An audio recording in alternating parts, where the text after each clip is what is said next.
அல்லாஹ்வுடைய நல்லடியார்களே, அதாவது நான் சொல்ல வந்த விஷயம் என்னென்றா, ரசூலுல்லாஹி ஸல்லல்லாஹு அலைஹி வஸல்லம் அவர்களுக்கு அல்லாஹ் ஒன்றை கொடுக்கிறார் இந்த துனியாவிலே. இந்த துனியா இப்போ என்ன, இந்த துனியாவில் என்ன கொடுக்கிறான்? நீங்கள் ஏழுமண்டால் குர்ஆனை முழுக்க பிரட்டி நான் சொன்னதுடைய சாராம்சத்தை தேடி பாருங்கள். நீங்கள் சந்தோஷமா இல்லையா நபியை என்று காட்டிய ஒரு இடத்தை எனக்கு குர்ஆனில் காட்டுங்க. ஒரு இடத்தை கவலைப்படாதீங்கன்ற அல்லாஹ் ஆறுதல் படுத்ததெல்லாம் காட்டலாம். மறுமையை பற்றி பேசுகிற அஜ்ருன் அலீம், அஜ்ருன் அது பெரிய கூலி, அது அவ்வளவு மகிழ்ச்சி. நீங்கள் ஒருவருக்கொருவர் பார்த்து கொண்டு பெரும் கட்டில்களில் அப்படியே பார்த்து கொண்டு பேசிக் கொண்டிருப்பீர்கள். உங்களுக்கு இந்த மாதிரி தலையணைகள் இருக்கும், இப்படி கட்டில்கள் இருக்கும், உங்களுக்கு ஹூருல் ஈன் அந்த கன்னிகள் இருக்கிறார்கள், இப்படி நிறைய அல்லாஹ் பேசுறார். துனியாவில் உங்களுக்கு பென்ஸ் கார், உங்களுக்கு இது அல்லாஹ் சொன்ன துனியா துனியா மத்தாவுல் குரூர், அது ஏமாத்து. துனியாவை அந்த இடத்தில் எடுங்கள். இப்ப பாருங்கள் ரசூலுல்லாஹ்வுக்கு அல்லாஹ் என்ன செய்கிறான். இறுதியாக சொல்லி எதை அல்லாஹ் கல்புக்கு கொடுக்கிறானோ இன்ஷா அல்லாஹ் இன்றைக்கு எனக்காக நீங்க கேளுங்க, உங்களுக்காக நான் கேட்கிறேன். இந்த இல்ம் வந்தால் அல்லாஹ் அதுக்கு தௌஃபீக் செய்தால் வல்லாஹி அது துனியாவில் அடையக்கூடிய உச்ச நிலைமைக்கு நாம் வந்து விடுவோம். எதை அல்லாஹ்வுடைய தூதருக்கு அல்லாஹ் காட்டுகிறான் என்பதை சுருக்கமாக நான் சொல்லுகிறேன். அல்லாஹ்வுடைய நல்லடியார்கள் ரசூலுல்லாஹ் நபித்துவத்துக்கு வருகிறார்கள். வந்தால் பிஃபோர் கொரோனா ஆஃப்டர் கொரோனா சொல்லுவார்களே, அதே மாதிரி ரசூலுல்லாஹி ஸல்லல்லாஹு அலைஹி வஸல்லம் அவர்கள் பிஃபோர் நுபுவா ஆஃப்டர் நுபுவா, நுபுவத்துக்கு முன்னாடி உள்ள பருவம், நுபுவத்துக்கு பின்னாடி உள்ள பருவம். ரசூலுல்லாஹ்வுடைய நுபுவத்துக்கு முன்னாடி உள்ள பருவத்தில் ரசூலுல்லாஹ்வுக்கு என்ன குறை? ஆக சின்னதை நான் பேசவில்லை. ஒரு பேனாவை எடுங்க, வீட்டுக்கு போய் ஒரு தாளை எடுங்க, என்ன குறை நீங்க போடுங்க. ரசூலுல்லாஹ் ஹதீஜா அம்மாவை திருமணம் முடிக்கிறாங்க. ரசூலுல்லாஹ் விரும்பி முடிக்கிறாங்களா அல்லது அவங்க விரும்பி முடிக்கிறாங்களா? ஹதீஜா அம்மா விரும்புறாங்க. ஏண்டா ஹதீஜா அம்மாவுடைய கணவன் இறங்குற நேரம் வரலாறை படித்து பார்க்கிற நேரம் ஆண்கள் போட்டி போட்டு நிற்கிறாங்க. ஹதீஜா ரலியல்லாஹு அன்ஹா வந்து என்ன திருமணம் முடிங்கன்னு. சாதாரணமாக ஆண்கள் இப்படி நிமிர்ந்து நிற்கிற நேரம் பெண்களை பேசி வருவார்கள், ஆண்கள் தரப்பு தீர்மானிக்கும் பெரிய சில அதிகமான இடங்கள். ஹதீஜா ரலியல்லாஹு அன்ஹா விஷயத்தில் ஆண்கள் போட்டி போடுறார்கள் அவர்களை திருமணம் முடிக்க. அவ்வளவு செல்வம், அவ்வளவு செல்வம் பெரியவர்களே. அவர்கள் பிரயாண கூட்டத்தை முடிச்சு வர ரசூலுல்லாஹ் பார்க்குறாங்க. நேர்மையா வியாபாரம் செஞ்சிருந்தாங்க ரசூலுல்லாஹ். ஹதீஜா அம்மா கேட்குறாங்க, திருமணம் முடிக்க நான் தயார், நீங்க தயாரா? ரசூலுல்லாஹி ஸல்லல்லாஹு அலைஹி வஸல்லம் அவர்கள் அவங்களுடைய எஜமானி, அவங்க ஒர்க்கர். ரசூலுல்லாஹ் அவங்கள பார்த்து சரியன்ட்டாங்க. அவங்களுக்கும் ரசூலுல்லாஹ்வுக்கும் நிறைய வயசுல கேப் இருக்குது. அதை எதையுமே பார்க்கல. அந்த ஒன் நைட் ரசூலுல்லாஹ் மினுங்கிற நைட், அவ்வளவு சொத்து, அவ்வளவு சொத்துக்கு அதிபதியாக போனார். ஒரு எஜமானி அம்மாட்ட வேலை செஞ்சவர் அவ்வளவு பெரும் செல்வந்தராக போனார். கவனமாக நான் சொல்வதை கேளுங்கள், அப்பதான் புரியும் இந்த விஷயம். இந்த ஆயத்தை விளக்குவதற்கு அல்லாஹ்வுடைய நல்லடியார்கள் இது முக்கியமான ஆயத். உண்மையாக இதை விளக்குவதற்கு நிறைய ஆதாரங்கள் தேவைப்படும். அல்லாஹ்வுடைய நல்லடியார்களே ரசூலுல்லாஹ்வுக்கு அல்லாஹ் அதை கொடுத்தால் அவர்கள் அவ்வளவு செல்வ சீமாட்டியை முடித்தார்கள். எல்லாம் ஓகே.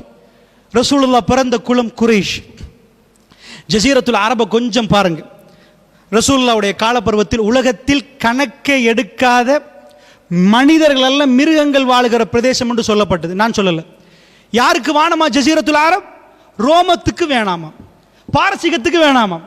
நான் சொல்லுகிறேன் கேளுங்கள். இது ஸ்ரீலங்கா. இந்த நாட்டுக்கு ஒரு ஜனாதிபதி இருக்கிறார். ஏன்? இந்த நாட்டு பெருமதி, இந்த நாட்டுடைய எல்லையை பாதுகாக்கணும், அதுக்கு ஒரு தலைவர் நியமிச்சிருக்கு. ஜசீரத்துல் அரபுல உலகத்தில் எல்லா பிரதேசங்களிலும் ஜனாதிபதிமார்கள் ராஜாமார்கள் இருக்கிறாங்க. நான் உங்களிடம் எதை கேட்கிறேன் தெரியுமா? எனக்கு ஏழுமண்டா ஜசீரத்துல் அரபுல யார் ஜனாதிபதினு காட்டுங்க. இல்ல, ஜனாதிபதி இல்ல. ஜசீரத்துல் அரபுல ஜனாதிபதி இல்ல, தலைவர் இல்ல. எப்படி? பக்கத்தில் எட்டி பார்த்தா ரோம சாம்ராஜ்யம், இந்த பக்கத்தில் எட்டி பார்த்தா பாரசீக சாம்ராஜ்யம். அமெரிக்கா எவ்வளவு காலம் வல்லரசு? எவ்வளவு காலம்? 1923 துருக்கி ராஜ்யம் உழுவுது. இஸ்லாமிய சாம்ராஜ்யம், இஸ்லாம் என்று சொல்றார்கள். அந்த முஸ்லிம்கள் கையிலிருந்து துருக்கியிலிருந்து உழுவுது. இன்னும் 100 ஆண்டு ஆகல, 2023 ஆகல. 100 ஆண்டுகளுக்குள்ள ரஷ்யா கையில வந்து அமெரிக்கா கையில வந்திருக்குது. ஒரு 50 ஆண்டு 100 ஆண்டு வல்லரசுகள். அடுத்த வல்லரசு யாருன்னு இப்ப பேசுறார்கள். சீனாவா இந்தியாவா அதா இதாண்டு பேசுறார்கள். வல்லரசுகள் 100 ஆண்டுகள் கூட கடக்காத நான் வாழ்கிறோம். ரசூலுல்லாஹ் காலத்தில் 2500 வருஷம் பழசு ரோம சாம்ராஜ்யம். 2500 இயர்ஸ். இந்த பக்கத்தில் பாரசீகம். ரோம சாம்ராஜ்யத்துக்கு இத்தாலி தலைநகரம், பாரசீகத்துக்கு ஈரான் தலைநகரம். இவங்க ரெண்டும் பார்த்தீங்கன்னா ஷாம் பார்டர் மேப் எடுத்து பார்த்தீங்கன்னா சிரியாவோட நின்றார்கள். அந்த பக்கம் தேவையில்லை. அவங்கள்ட்ட என்ன இருக்குது? அவங்க அதையும் பிடிக்கல. கஷ்டமா? சீசருக்கு பிடிக்கலாதா? இவங்க வேஸ்ட் பீப்புள். இவங்களுக்கு சாப்பிட தெரியுதா? சண்டை பிடிப்பார்கள். ஒரு தலைவன் இருக்குதா? இல்ல. இந்த கோத்திரம் அந்த கோத்திரத்துக்கு அடிக்கும், அந்த கோத்திரம் இந்த கோத்திரத்துக்கு அடிக்கும். இதான் வாழ்க்கை. அவர்களுக்கு தலைவர் இல்லை. அவர்கள் குறைஷிகளை மதித்தார்கள். ஏன்? காபத்துல்லா பொறுப்பில் இருந்த. காபத்துல்லா மதித்தனால இல்ல. அது வணிக மார்க்கெட் பிளேஸ். அந்த இடத்துக்கு தான் பிசினஸ்மேன் வரணும். ஏன்? அந்த இடத்தில் காபத்துல்லாஹி வழிபாடு நடக்கப்பட்டு கொண்டிருந்தது.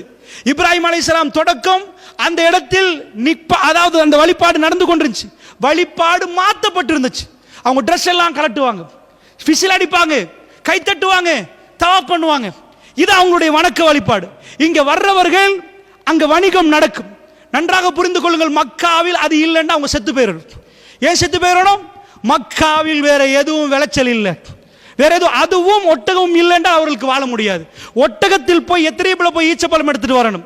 ஒட்டகத்தில் போய் ஷாமுக்கு போகணும். அந்த ஒட்டகம் இல்லை என்றால், அந்த மார்க்கெட் பிளேஸ் இல்லைண்டா அவர்களுக்கு வேறு வருமானம் இல்லை. அல்லாஹ்வுடைய நல்லடியார்களே, அதனால் அவர்கள் பார்க்கிறாங்க ரோமம். இவங்க யாரு? இத்தனை வருட காலமாக உலகத்தில் எழும்பாதவர்கள், ஒண்ணுமே தெரியாதவர்கள். ஏன் அரபு பவர்ஃபுல் தெரியுமா? இப்ப நீங்க தமிழ் பேசினால், நான் தமிழ் பேசினா பவர்ஃபுல் இல்லை. ஏன்? எங்களுக்கு இடைக்கிட இங்கிலீஷ் வரும், சிங்களம் வரும். நாங்க மிக்ஸ். அரபிகள் சுத்த அரபை மட்டுமே பேசுவார்கள். அதனால தான் ரசூலுல்லாஹ்வுடைய காலத்தில் எது அற்புதம்? ஈசா நபியுடைய காலத்தில் ஒருவரை குணப்படுத்துவது அற்புதம். மூசா நபியுடைய காலத்தில் அந்த கெமிக்கல் சேஞ்சஸ் அற்புதம். ரசூலுல்லாஹ்வுடைய காலத்தில் அற்புதம் கவிதை அற்புதம். கவிதையில் அடிப்பார்கள். அவர்கள் எந்த மொழி மிக்ஸும் இல்லை, பியூர் அரபிக். அந்த அரபிக் அவ்வளவு பவர்ஃபுல். ஒட்டகத்தை மட்டும் 50 பேரில் கூப்பிடுவார்கள். அதுக்கு மேலதான் ஒட்டகத்தை மட்டும் எங்களுக்கு எத்தனை பேர் சொல்லலாம்? எத்தனை பேர் சொல்லலாம்? அதாவது ஃபேன். அதுக்கு தமிழை யோசிப்போம். மின் விசிறியா, மின் குமுல் இப்படி சொல்லிட்டு இருக்கிறோம். தமிழையே நாம் யூஸ் பண்ணவில்லை. இந்த மின் குமுல் இதுக்கு எத்தனை சொல்லுவோம்? அடுத்தது எத்தனை சொல்லலாம்? ஒட்டகத்தை பார்த்து 50 சொல்லுவார்கள். அந்த அளவுக்கு அவர்கள் மொழி வளம் உள்ளவர்கள். அது மட்டுமே அவர். ஏன்? மற்றவர்களோட பெரிய தொடர்பு இல்லாதனால் அவர்கள் உள்ளுக்குள்ள இருந்தா.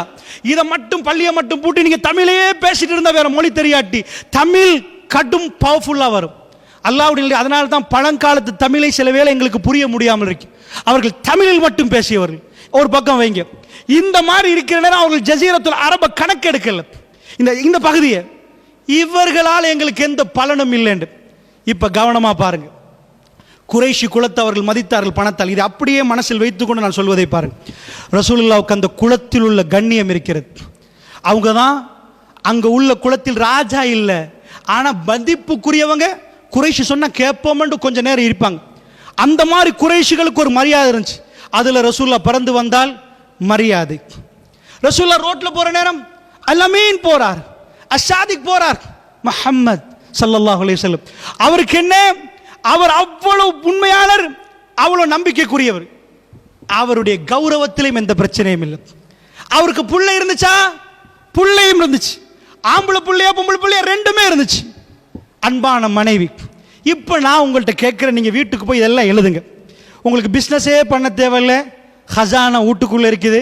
சும்மா இருந்தாலும் சாப்பிடலாம். ரசூலுல்லாஹ் போய் ஹீரா கோயிலில் சும்மா தான் இருந்தாங்க, சாப்பிடலாம். வைஃப் சாப்பாடு கொடுத்தாங்க, ஹசானா நிரம்பி இருக்குது. அவ்வளோ பெரிய தொழில் செய்ய வேண்டிய தேவையில்லை. ஹீராவில் போய் ஒதுங்குற அளவுக்கு அவ்வளோ ஹசானாக்கள் இருக்குது. வீட்டில் பிள்ளைகள் சந்தோஷமா இருக்கிறாங்க, சாப்பாடு எல்லாம் கொடுக்கப்படுகிறது. நான் கேட்கிறேன், திஹாரில் ஒரு கோடீஸ்வரர் ஜாமியத் பள்ளிக்கு முன்னாடி நீங்க கோடீஸ்வரா பார்த்தவர் இப்படி கையை நீட்டி நின்றா ஒரு நாள் கண் கலங்க மாட்டீங்களா? அல்லாஹ்வுடைய நல்லடியாரில் என்ன ஆச்சு தெரியுமா? ரசூலுல்லாஹ்வுக்கு 40வது வயசுக்கு முன்னாடி எல்லாம் இருந்துச்சு. நீங்கள் எதெல்லாம் டிக் பண்ணணும் அதெல்லாம் இருந்துச்சு. வீட்டில் உட்காந்து சாப்பிடலாம் என்ற நிலைமை இருந்துச்சு, எல்லாம் இருந்துச்சு, சந்தோஷம் இருந்துச்சு. வீட்டுக்கு வந்த அன்பான மனைவி, அந்த மனைவியுடைய அன்பை ரசூலுல்லாஹ் மறக்கவே இல்லை. ஆயிஷா நாடு வாழ்ற நேரம் ஹதீஜா நாய் தங்கச்சி ஒரு நாள் வீட்டுக்கு கதவை தட்டுறாங்க. ஆயிஷா ஹதீஜா குரல்ண்டாங்க ரசூலுல்லாஹ். என் ஹதீஜாண்டாங்க. ஆயிஷா நாய் கேட்டாங்க, இன்னும் மறக்கலையான்னு கேட்டாங்க. அவ்வளோ இறக்கம், அவ்வளோ இறக்கம். எந்த ஒரு மனைவியுடைய உச்ச நிலைமை அந்த மனைவி. ஹீராவில் இந்த ஓடி வர நேரம் செம்மிலூனி செம்மிலூனி என்ன போத்துங்கன்னு சொல்ற நேரம் உங்களுக்கு தேவை அங்கே போய் உட்கார, நான் உங்களை போத்தவா அப்படி சொல்லல. யாபல் காசிம், காசிமுடைய வாப்பாவே நீங்க யாருக்கும் அநியாயம் இழைக்காதவர், உங்களுக்கு எதுவும் நடக்காதுன்னு சமாதானப்படுத்திய முஃமினான பெண்மணி அந்த பெண்மணி.